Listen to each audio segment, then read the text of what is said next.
Hard work beats talent when talent does not work hard. एक कुछ लोग होते हैं जो टैलेंटेड पैदा होते हैं, ऊपर वाला उन्हें बख्शीश देके भेजता है, तुम जाओ तुम सुपर शक्तिमान हो, वो कहलाते हैं टैलेंटेड लोग। लेकिन और वो कितने परसेंट है पूरी दुनिया में? मुश्किल से 0.001% लोग हैं।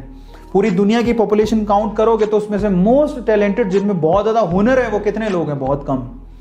बाकी क्या है? ऑन एन एवरेज आपके और मेरे जैसे गधे भी हैं, समझ में आ रहा है? आपके जैसे भी है। मैं अपने आप को कोई टैलेंटेड गाय काउंट नहीं करता हूं, समझ में आता है? I am not a talented guy. कोई मैं लिखवा के नहीं लाया था, कुछ मेरे में एक्स्ट्रा ऑर्डिनरी टैलेंट नहीं था। Now what I have, I will tell you, that is hard work, that is consistency, that is believe in my self, that I can beat anyone just because of I am hard working.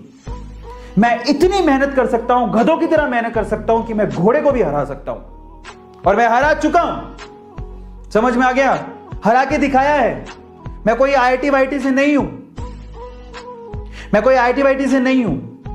कोई NIT vanity से नहीं हूं।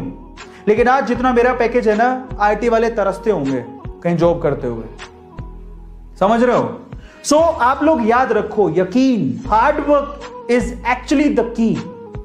अपने आप पे भरोसा रखो। आप टैलेंटेड पैदा हुए हो नहीं पैदा हुए हो, कोई फर्क नहीं पड़ता। आप में अगर एक एटीट्यूड है कि मैं कुछ भी अचीव कर सकता हूं और उसको अचीव करने के लिए किसी भी हद तक जा सकता हूं, इतना हार्डवर्क कर सकता हूं, then you can achieve anything in your life, anything. और अगर आप टैलेंटेड और हार्डवर्क करना दोनों जानते हो तो भाई तो माशाअल्लाह, उसके बाद तो कोई ऊपर वाला भी आपको रोक नहीं सकता। आप एक हेल्दी स्लीप लोगे तो आपका दिमाग भी अच्छे से काम करेगा। प्रॉपर नाइट स्लीप लेनी जरूरी है, पावर नैप्स लेने जरूरी हैं, और ये बहुत इंपॉर्टेंट है। और आपको बता देता हूं, अगर आप नासा, गूगल जैसी कंपनी में काम करोगे तो एम्प्लॉइज को सोने के लिए पॉट्स दिए जाते हैं, सो जाओ आराम से, क्योंकि सोना उन्हें भी पता है कितना ज्यादा जरूरी है।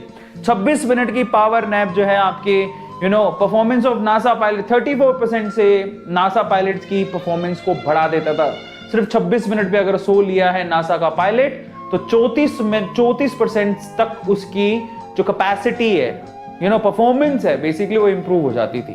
तो स्लीप अपने आप में एक बहुत बड़ा फैक्टर। अगर आप ढंग से अच्छे से नींद लेते हैं तो आपके ब्रेन की एनर्जी और उसकी पावर डेफिनेटली वो बूस्ट होगी। अगर आप स्ट्रेस लेते हैं तो धीरे धीरे आपका माइंड कमजोर होते चले जाएगा। स्ट्रेस जो ब्रेन होता है, basically do not learn the same way as non stress. अगर आपके बहुत ज्यादा आपके दिमाग में स्ट्रेस है तो आपका नहीं चल पाएगा काम। सो बेटर उस स्ट्रेस को लीव आउट करो, आगे बढ़ने की जरूरत है। लॉन्ग टर्म पे याद रखना, stress can damage your memory as well.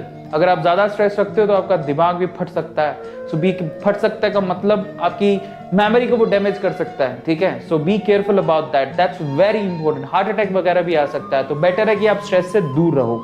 सबसे पहले तो प्रोक्रेस्टिनेशन, आलसपन नहीं करना।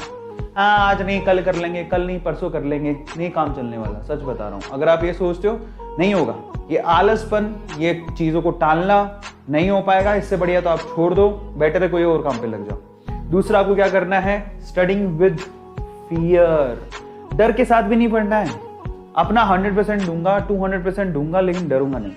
मुझे डरना नहीं है, समझ में आता है? वो बहुत इंपॉर्टेंट है। सो प्लीज फोकस ऑन कि मुझे डरना नहीं है। I don't have to take fear. मुझे अपने अंदर डर नहीं बिठाना है। एक्सेसिव ईटिंग भी नहीं करनी है। बहुत लोग डर के मारे बहुत ज्यादा खाना खाने लगते हैं, और कईयों को तो खाना खाने का शौक होता है। ज्यादा खाते हो आप पे ओबेसिटी आती है, आपका काम करने का मन भी कम करता है। सो आप एक्सेसिव ईटिंग भी मत करो। हेल्दी फूड खाओ, चना हो गया, ठीक है, बढ़िया खाना खाओ, सैलड हो गया, फ्रूट्स हो गए, ओट्स हो गए।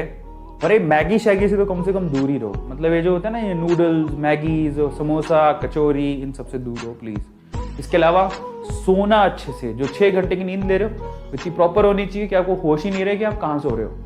तो 6 घंटे की प्रॉपर नींद बहुत जरूरी है, तभी आप माइंड आपका फ्रेश रहेगा। अदरवाइज आप ना फ्रेश माइंड से काम ही नहीं कर पाओगे। And finally, excess mobile use से बचो, क्योंकि ये आपके कॉन्सेंट्रेशन को कम करेगा। That is not at all good. Excessive mobile का यूज नहीं होना चाहिए। प्लीज दूर रहिए थोड़े दिन के लिए। जितनी जरूरत हो उतना ही काम करो, बेवजह की चैटिंग वैटिंग बंद कर दो।